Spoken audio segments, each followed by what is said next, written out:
going on, y'all? It's your boy Kuya P. This is Nerds Rule the World here for another amazing interview.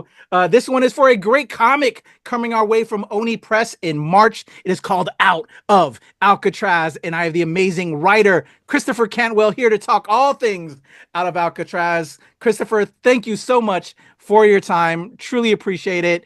I have to tell you, to start us off, I remember watching Unsolved Mysteries back in the 80s. And I think that is how the story of Alcatraz really came into my frame of mind as a young kid, watching Robert Stack, listening to the creepy thing from Unsolved, and then hearing about these prisoners that broke out of Alcatraz. And I think I spoke to my parents, and they're like, there's been some films about it. There's these other specials that came along in the 80s about, did they survive? Did they not? And I'm curious, for you, when did the apple hit you in the top of your head to get you to pen your story, and how did the story of Alcatraz and this escape first come to your mind? Gosh. Well, first off, I mean, Unsolved Mysteries, what a show. What a great show. Definitely. I binged that one a few times with my wife. Even my oldest son is like, he's just super into it. We try to skip over the ones that are super gnarly, yeah, what it is. But, for me, it was probably something similar. It had to have been somewhere around there. I've known about it for quite some time. Obviously there's the famous film with Clint Eastwood. Yes. But I don't remember when they did this, maybe 15 years ago or longer. Like, I feel like Mythbusters did an episode too, where they were able to scientifically prove how the raft was able to get off the island and get to Angel Island, with the currents. There were, the Fed said there were no stolen cars. There was a stolen car in the area in Marin County. There are these details that are fascinating, and it probably goes hand in hand with things like the JFK assassination and other things you'll never Yes. have the full scope or answer to, and also these mysteries based in this locale, I think, are fascinating. And one of the things I'll do, because I'm a morbid person, is Wikipedia has a list of disappeared people article, and you can go through that list, and it dates all the way back to antiquity, but the 20th century is kind of the fillet, if you will, of that story, where it just kind of activates parts of your brain that you just can't let go of. And this escape and the history of the prison are quite astounding. And I've toured the prison with my wife. We live in California, and we did the special tour, the one that ends in twilight at the end of the night, so you get to see extra things Oh, and wow. experience that place. And it's such a wild, haunting experience just to go there. And like the JFK assassination, there was an agenda by the government to have a narrative put forth, right? And that's not me saying that, Oh, yeah. anything in the JFK stuff is not what it was, but there was a need to get information to the public and to assuage the public, and so some things were papered over, right? And so what ends up happening is the opposite, which is people start pulling at threads, and it becomes this mystery that lasts forever, right? And so that kind of story is really interesting to me. And then it stayed since I was a kid.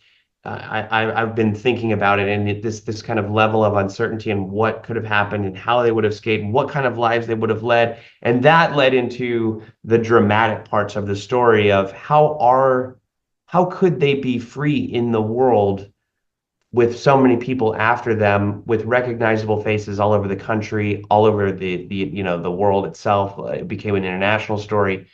And then that parlayed into themes of, what does it mean to be free? What does it mean to have real agency in your life? So yeah, these things kind of compounded onto each other and resulted in this story.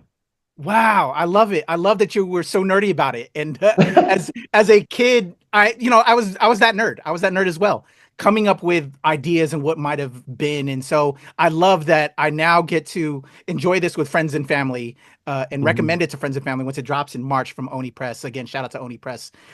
Because yeah, who hasn't, if you knew about this story, kind of thought what was after Alcatraz, but Yes, exactly. Like, the story of the escape is fantastic and amazing in and of itself. But then what? Like, and where would they go, and what would they do, and how would they be connected to each other, and who else might they encounter along the way? And it's very much a California story too. So they're in California. So a lot of it takes place in those kind of backcountry parts of California and Central California, Northern California. So with Tyler Crook, my amazing partner on this, the art is absolutely phenomenal. It's been hand watercolored over the last year and a half by Tyler. So he is bringing to life these kind of Steinbeck sweeping California pastures and the shadows of the night and all of that stuff. It's really alive in the book in such a gorgeous way. It's special. Yes, definitely shout out to Tyler Crook. I love him. I love you with this work. It's amazing. So okay, this idea kind of formed for years.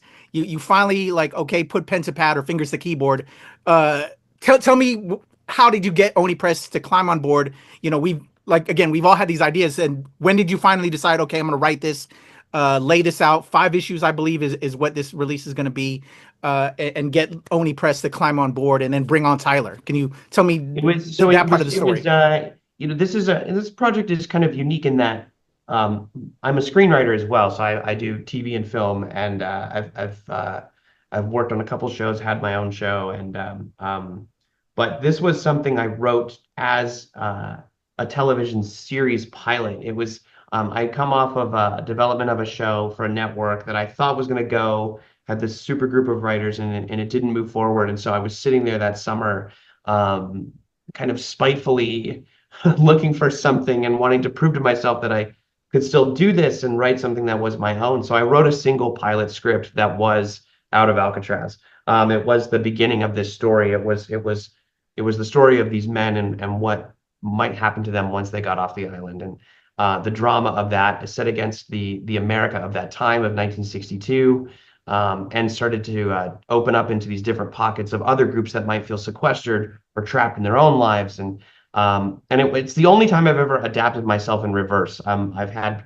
projects in comics that I might have moved forward with in TV and film, but usually I write a comic to be a comic book. And so this was something I wrote to be a pilot, and you know, I took it a couple places, but I really just wrote it for me, and there it sat until I was at Comic-Con, I think in 2023, and I met with Oni Press, I met with Hunter, I met with Sierra Han, I met with Bess Polaris, who became my editor, and I talked about this project, and they were really interested in it, and Bess came to me and said, this is something we really would like to do. And the funny thing was, they went and read the 62-page pilot, which is a really weird way for a comic book to start. Usually you're just pitching something and then you're starting with something very distilled, but they went through the very robust pilot and everything else I had built with the show, and then became the process of adapting that. And soon after, Bess was able to go to Tyler, who was very interested in this project, and that was so meaningful to me because he's such a superstar. And then I started to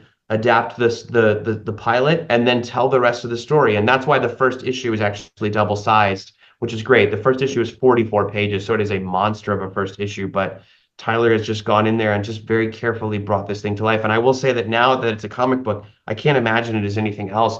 The way Tyler has painted it and illustrated it, it's if we were to ever adapt it, the bar is exceptionally high, given what Tyler has done. And so it's better than I could have imagined. You know, I imagined it as this limited series thing years ago, and now it's this very special, tangible thing you can hold in your hand. And it's a piece of art that is created by Tyler, and it's gorgeous. It truly is. And you as well. March 2025, y'all. Oni Press, Tyler Crook, Christopher Cantwell.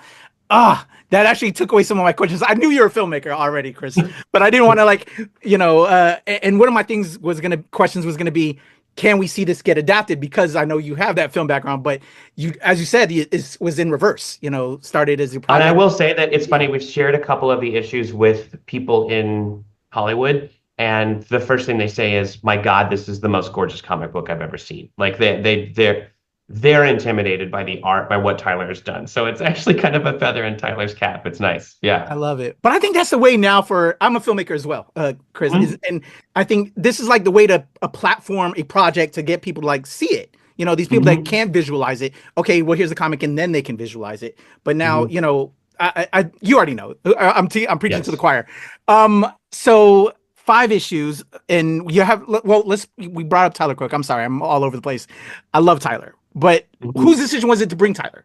I guess. So Bess was able to go to him. Like, and it was one of those people that in comics where it's such a legendary talent that that seemed almost impossible to me, but she reached out to him and he happened to have this big gap in his schedule. We were fortunate enough to jump in. He read the pilot. He read this 62-page tome I had written and dug it. And he and I met with Bess and he came on board. And the moment he started painting, the character sketches based on the mugshots of the actual fugitives who disappeared, it was just it's there's nothing like it. Every writer talks about how lucky they are to get comic art in their email inboxes. It's like Christmas morning every time you open an email. But with Tyler, it's like it's amazing. There's a time lapse video online of Tyler that I think he'll release once the book is out, of him doing the first double page spread of this book. And the time lapse video itself is 20 minutes, but it's time lapse, so you can see how fast it's moving.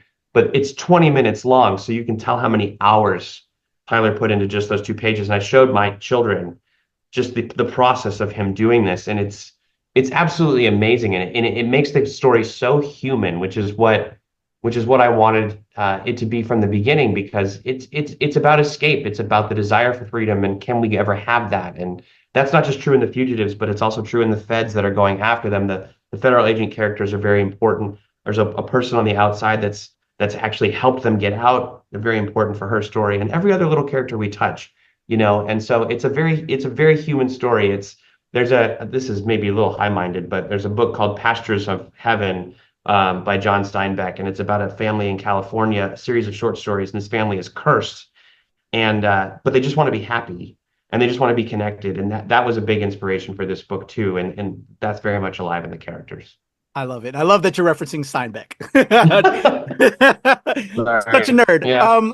So as you said, so many layers. And one of the things that I really, and without spoiling, that really connected with me as a person of color, how that was kind of spoken in the first issue. I actually thought it was going to go a different way, and was pleasantly surprised to say, no, it's this way. And then there's something else that happens, and this is part of a conversation I want to have with you later, Chris, when it's all out, because I just loved how you delighted me when I got to the second issue and different things. But just how that played with a story you probably again wrote in your head years ago when you first became aware, how when you finally decided to take the project, how much of it has changed, maybe due to research and acclimating it to the times that you reflect. Again, such a tremendous job. And I've just read the first 2 issues. I'm dying for the next 3. And everybody else is probably like, man, we wanted to sit here, have issue 1 when it drops in March 2025. Can you just maybe touch upon that without spoiling? Of course, absolutely. Yeah. So there's a very important character that it's the person that's been helping them on the outside, and there's very little known about her. And we actually don't even learn her name for a while, or at least the characters of the fugitives. So Frank Morris and Clarence Anglin don't learn her name, but she's helping them for her own reasons. And again, as I was talking about, I wanted to have, this is 1962 America, which is, it's also like today in America, which is that there are groups of people who feel that they can't have what is promised to them by the so-called American dream for one reason or another, right? And how that can be a promise, but also a limitation and a hindrance and a burden, even to try to pursue something like that. And so there is this woman who is, she is African American, she is Black, but she is actually passing. So she passes as white, and it's something she uses in 1962, right? And so I was very careful to make sure that we had sensitivity readers go over this material and make sure that this was right and portrayed correctly. But this is someone who is straddling worlds, just like our fugitives are, right? Pretending to be one thing when actually the truth is over here, and the difficulty and the strife inside someone when they feel those things. There are characters in this book who are closeted. There are characters in this book that are Californios and descendants of Mexican immigrants to California. That felt very important to me to bring into the story.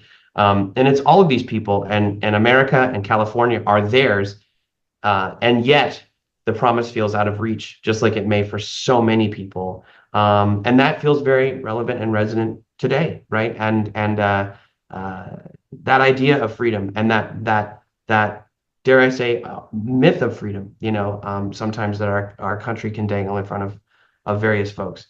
That this book is very much about that. So yes, it's a period piece, but at the same time, it's a today piece, right? And it's dealing with stuff that we're still dealing with and struggling with today, every day.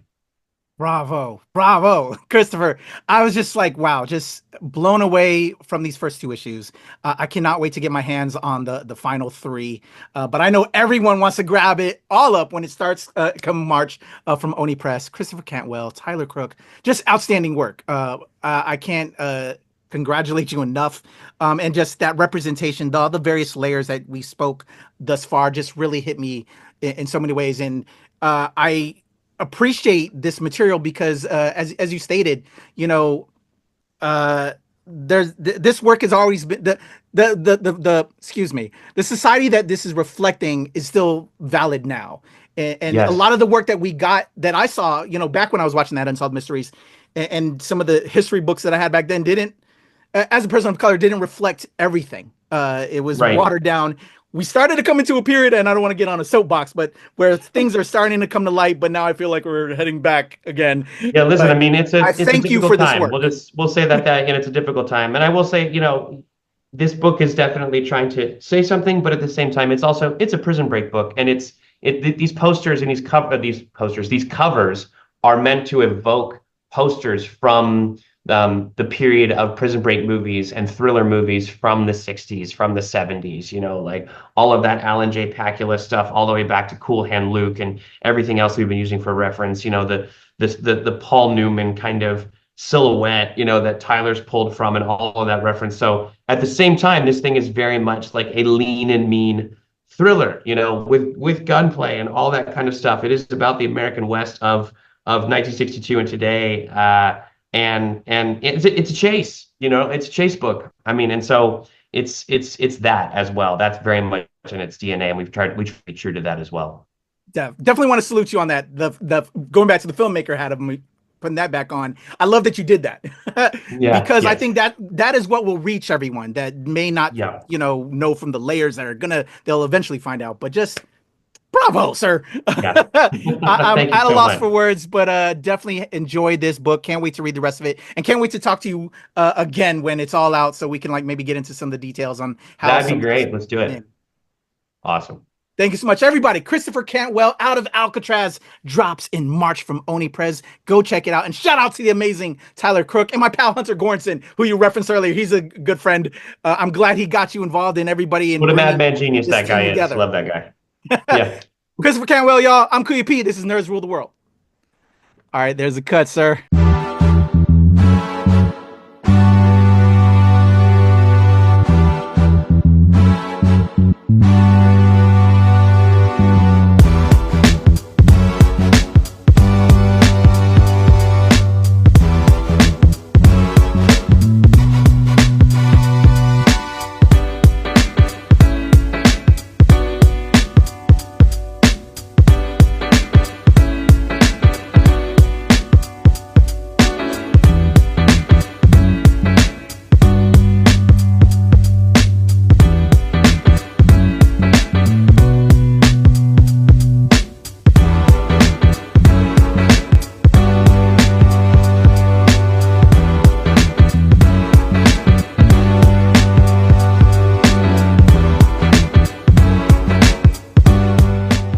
Recording. All right, here we go. In a 1, 2, 3. Pleasure chatting with you. Love to all my nerds who rule the world. Yeah. Nerds rule the world. Yes, we do. Thanks. Nerds rule the world. Thank you. I love the nerds ruling the world, so more power to you. Patrick, what up, man? And yes, they do. Nerds rule the world, kid. Yes, sir. Thank you. Awesome. Kuya P, Nerds Rule the World. Hello. Yes, they do. Yes. Oh, Nerds rule the world. I got. It's in the title of your show, like Nerds Rule the World. Like, I want more Black weirdos on screen, and I don't feel like we ever get to see that very much. Thank you so much. Nerds do rule the world. Yes. Thank you. Thank you, Nerds Rule. Love it. It's your boy Kuya P, Nerds Rule the World. Thank you so much, guys. I appreciate you. Do. They rule the world all right. Yes. Take care, Tony. Thank you, guys.